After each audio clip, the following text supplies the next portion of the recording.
Sharavati pumped storage ಯೋಜನೆ ವಿರೋಧಿಸಿ ರಾಷ್ಟ್ರಭಕ್ತ ಬಳಗದ ಕೆಎಸ್ ಈಶ್ವರಪ್ಪ ಸುದ್ದಿಗೋಷ್ಠಿ ನಡೆಸಿದರು. ಸುದ್ದಿಗೋಷ್ಠಿಯಲ್ಲಿ ಮಾತನಾಡಿದ ಅವರು, ಈ ಯೋಜನೆ ವಿಚಾರಕ್ಕೆ ಬಂದ ಸಿದ್ದರಾಮಯ್ಯ ಸಿಎಂ ಸ್ಥಾನವನ್ನು ಕಳೆದುಕೊಂಡಿದ್ದಾರೆ. ಇದೀಗ ಡಿಕೆ ಶಿವಕುಮಾರ್ ಪ್ರಧಾನಮಂತ್ರಿಗಳಿಗೆ ಪತ್ರ ಬರೆದಿದ್ದಾರೆ. ಡಿಪಿಆರ್ ಮಾಡದೆ ಈ ಯೋಜನೆಗೆ ಟೆಂಡರ್ ಕರೆಯಲಾಗಿದೆ. 3,500 ಕೋಟಿ ಇದ್ದ ಯೋಜನೆಯ ಮೊತ್ತ ಈಗ 10,500 ಕೋಟಿ ತಲುಪಿದೆ. ಇದರ ಹಿಂದೆ ಯಾವ ಉದ್ದೇಶವಿದೆಯೋ ಗೊತ್ತಿಲ್ಲ. ಡಿಕೆ ಶಿವಕುಮಾರ್ ಮಾಡಿರುವ ಮನವಿಯನ್ನು ಪ್ರಧಾನಮಂತ್ರಿಗಳು ತಿರಸ್ಕರಿಸಬೇಕು ಎಂದು ರಾಷ್ಟ್ರಭಕ್ತ ಬಳಗದ ಸಂಸ್ಥಾಪಕ ಕೆಎಸ್ ಈಶ್ವರಪ್ಪ ಪ್ರಧಾನಿಗಳಿಗೆ ಪತ್ರ ಬರೆಯುವುದಾಗಿ ತಿಳಿಸಿದರು. ಹಿಂದೆ ಮುಖ್ಯಮಂತ್ರಿಗಳಾಗಿದ್ದಂಥ ಸಿದ್ದರಾಮಯ್ಯನವರು ಈ ಶರಾವತಿ ಪಂಪ್ ಪ್ರಾಜೆಕ್ಟಿನ ಬಗ್ಗೆ ಪ್ರಧಾನಮಂತ್ರಿ ನರೇಂದ್ರ ಮೋದಿ ಅವರಿಗೆ ಮನವಿ ಕೊಟ್ಟು ಇದಕ್ಕೆ ಅನುಮತಿ ಕೊಡಬೇಕು ಅನ್ನೋ ಮಾತು ಅವರು ಹೇಳಿದ್ರು. ನಾವು ಹೇಳ್ತಾ ಇದ್ವಿ, ಇದ್ರ ಸುದ್ದಿಗೆ ನೀವು ಬಂದರೆ ನೀವು ಮುಖ್ಯಮಂತ್ರಿ ಸ್ಥಾನ ಕಳ್ಕೋತೀರಿ ಅಂತ. ಹಾಗೆ ಆಯಿತು. ಈಗ ಡಿಕೆ ಶಿವಕುಮಾರ್ ಈ ಬದುಕು ಮಾಡಕ್ಕೆ ಹೊಂಟಿದ್ದಾರೆ. ಮೊನ್ನೆ ಪ್ರಧಾನಮಂತ್ರಿಯವರನ್ನ ಭೇಟಿ ಮಾಡಿ ಇದಕ್ಕೆ ಅನುಮತಿ ಕೊಡಬೇಕು ಅಂತ. ಆ ಎಕ್ಸ್ಪರ್ಟ್ ಕಮಿಟಿಗಳ ಅಭಿಪ್ರಾಯವನ್ನು ಮುಖ್ಯಮಂತ್ರಿಗಳಾಗಿದ್ದವರು ತಿಳ್ಕೊಳ್ಳೋದ್ರಲ್ಲೂ ಕೂಡ ವಿಫಲರಾಗಿದ್ದಾರ ಅನ್ನೋದೊಂದು ನೋವು. ಅಥವಾ 3,500 ಕೋಟಿ ರೂಪಾಯಿ ಇದ್ದಿದ್ದು ಈ 10,500 ಕೋಟಿ ಹೋಗಿದೆ. ಇದರಲ್ಲೇನಾದರೂ ಕೂಡ ವ್ಯವಹಾರ ಮಾಡೋಂಥ ಒಂದು ಮನಸ್ಥಿತಿ ತದ್ದಿಟ್ಕೊಂಡಿದ್ದಾರ. ಹಾಗಾಗಿ ಇದು ತುಂಬ ಸ್ಪಷ್ಟವಾಗಿ ಹೈಕೋರ್ಟಲ್ಲಿ ಕೂಡ ಸ್ಟೇ ಇರೋಂಥ ಸಂದರ್ಭದಲ್ಲಿ ಮುಖ್ಯಮಂತ್ರಿಗಳು ಹೋಗಿ ಪ್ರಧಾನಮಂತ್ರಿಗಳು ಪತ್ರ ಕೊಡ್ತಾರೆ.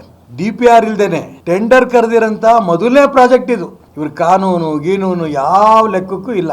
ಹಾಗಾಗಿ ಮುಖ್ಯಮಂತ್ರಿಗಳು ಏನು ಮನವಿ ಕೊಟ್ಟಿದ್ದಾರೆ ಅದನ್ನು ತಿರಸ್ಕಾರ ಮಾಡಬೇಕು ಅಂಥೇಳಿ ನಾವು ರಾಷ್ಟ್ರಭಕ್ತ ಬಳಗ ಮತ್ತು ಪರಿಸರಕ್ಕಾಗಿ ನಾವು ಎರಡೂ ಸಂಸ್ಥೆ ಸೇರಿ ಪ್ರಧಾನಮಂತ್ರಿ ನರೇಂದ್ರ ಮೋದಿಯವರಿಗೆ ನಾವೊಂದು ಪತ್ರವನ್ನು ಬರೆದಿದ್ದೀವಿ. ಅದನ್ನು ಇವತ್ತು ನಿಮಗೆ ಕೊಡ್ತಾ ಇದ್ದೀವಿ. ಮತ್ತು ಅವರಿಗೆ ನಾವು ಕೇಂದ್ರ ಸರ್ಕಾರಕ್ಕೂ ಕೂಡ ಪ್ರಧಾನಮಂತ್ರಿ ನರೇಂದ್ರ ಮೋದಿಯವರು ಕೂಡ ಈ ಪತ್ರವನ್ನು ನಾವು ಕಳಿಸ್ತಾ ಇದ್ದೀವಿ.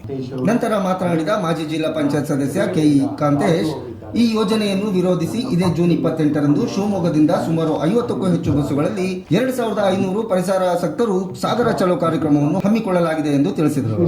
ಇದೇ 28ನೇ ತಾರೀಕು ಬೆಳಿಗ್ಗೆ 7 ಗಂಟೆ ಅಷ್ಟೊತ್ತಿಗೆ ಸುಮಾರು 50ರಿಂದ 60 ಬಸ್ನಲ್ಲಿ ಶಿವಮಂಗಲ ಕಲ್ಯಾಣ ಮಂದಿರದಿಂದ ಶಿವಮೊಗ್ಗದ 35 ವಾರ್ಡ್ಗಳಿಂದ ಕನಿಷ್ಠ ಒಂದೊಂದು ಬಸ್ ಅಂತೆ ಸುಮಾರು 2,500 ಪರಿಸರಾಸಕ್ತರು ನಾವೆಲ್ಲರೂ ಕೂಡ ಸಾಗರದ ಗಾಂಧಿ ಸರ್ಕಲ್ನಲ್ಲಿ ಒಂದು ಪ್ರತಿಭಟನೆ ಮಾಡ್ತಾ ಇದ್ದೀವಿ.